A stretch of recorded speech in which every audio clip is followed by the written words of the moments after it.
来吧，兄弟们，让我们开启今天的速递。没看错，就一个表头来的。想为难我那是不可能的，你看我必须安排呀。无痕工具打开后壳，让它没有一点划伤。这后壳一打开呀，我就看到问题了。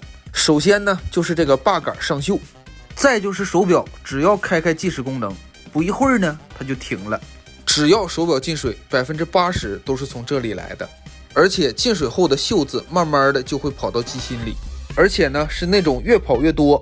行业有句话，手表进水先查自动，因为进水后的自动轮齿一定会生锈，锈渍产生阻力，而且逐渐的不会好用。主要是各式各样的问题都会特别多，以防万一，先给它放到固定架上。然后呢就是传动轮齿，现在这么看完全不太好用。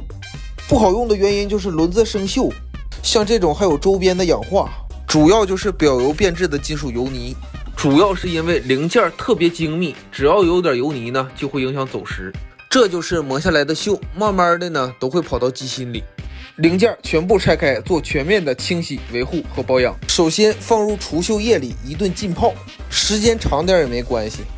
然后呢就是唰唰的一顿清洗了。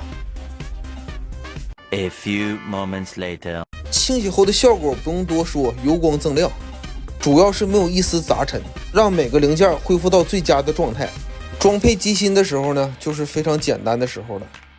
这时候就是检查发条的动力，如果没有问题，就安上传动系的轮子。现在的状态就是一上劲儿它就走时，主要是这个摆臂没有问题。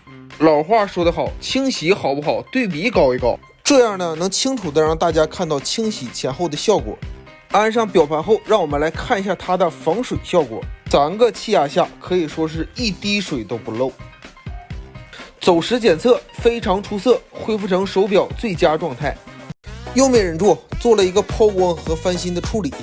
来的时候是个表头，现在可以说是让你满载而归。